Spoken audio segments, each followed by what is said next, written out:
So Bitcoin has gone into the first phase of what may end up being a much larger drop. This morning when we were on Coffee and Crypto Live, Bitcoin was trading around $42,700. At the time of recording this, it has dropped down below 42 to a low of around 41.7. It's currently back at around 42. And today I want to talk about the corrective movement that we could be seeing coming very soon on Bitcoin, why that's actually one of the healthiest things that Bitcoin could do, and how we should play this movement. First things first, with us sitting at about $42,000, we're actually trading right on this huge uptrending level of support that has been in play for the entire duration of the year. If we do confidently break beneath that, which we have not yet done, again, at the time of recording this video, things move quickly. It could have changed by the time you see this. If we see a lot of volume, then that's where we may see a movement down to 30 to 39.2. That's our 38 to 39.2. That's the range that we're looking at. That has not happened yet. That has not been confirmed yet. And if you're in a short trade, I personally, again, at the time of recording the video, think that you might be in a little bit early. There is, however, a short opportunity if we do see another test below our current bottom in the upper half of the $41,000 region, because there are quite a few indications that we may be dropping quite a bit farther. First and foremost, $40,000 would be a $1,700 drop from our current bottom. It's a big even. A lot of times the Bitcoin market gets attracted to big evens like $40,000. And at the same time, we also have the CME futures gap sitting between about 39.2 and about 40.5. That CME futures gap is likely to be filled. CME futures gaps are almost always filled, and it would be the best thing for the Bitcoin and the cryptocurrency market if we did go ahead and fill that gap. It would be the most healthy thing that Bitcoin could do to drop down and fill the CME futures gap, because they almost always get filled. Last thing you want is for Bitcoin to be up at all-time high with that CME futures gap down there, and that bring a bunch of FUD that slows down the buy pressure. Even if we never get back to that CME futures gap to fill it, and we leave it in the dust and Bitcoin's up at $100,000 or $150,000 sometime next year, you don't want the bearish narrative floating around of, oh, but what about the CME futures gap? What if Bitcoin drops 75%? It scares people out of being bulls during the most bullish season that Bitcoin's going to go into for the second part of this decade.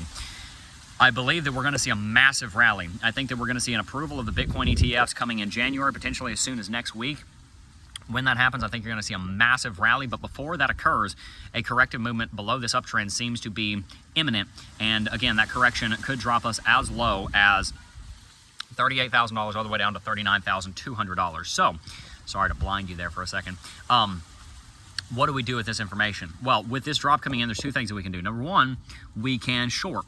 It is an option to short right now if you're an experienced trader. If you're not an experienced trader and you're just thinking, oh man, this is cool, this is how I'll learn to short. Just if you do that, make sure you're using a small amount of money.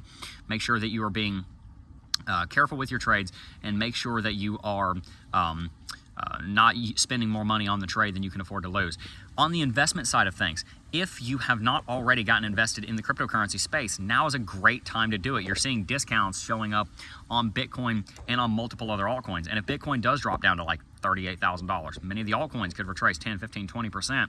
And that would be a great place to scoop up some really, really strong projects like Cardano or Algorand or Caspa or Chainlink or Polygon or Ethereum, Solana, whatever it is that you're trying to load up on. That would be an excellent, excellent time to do so. So whether you're a trader or an investor, this correction brings with it opportunity. But many people have the wrong philosophy, and I want to talk about that for a minute. Many people are so terrified when Bitcoin drops, when cryptocurrency drops, and the reason they're so terrified is because they're scared that they're going to end up that the market is not going to recover, that the bottom is not ever going to find a floor, and the market's just going to keep crashing, and the bull market's over. And to those people that are scared right now, I just want you to remember, we go through corrections in healthy bull markets. During the 2017 bull market, Bitcoin would regularly, and by regularly I mean about 5 times in the span of a year, drop 30 to 40%.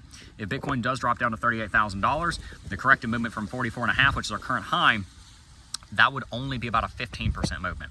That's nothing concerning at all. Based on 2017 standards, a healthy correction would drop us all the way down to 30, or even 28,545, a level that you haven't heard in quite some time.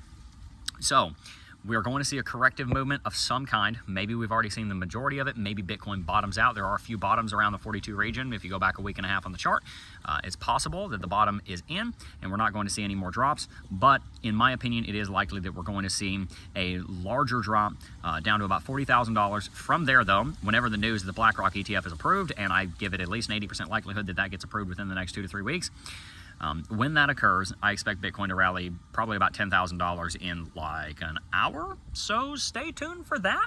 And if you haven't already made the investments and gotten your investment portfolio set up, time's running out. So make sure you do that. Peace.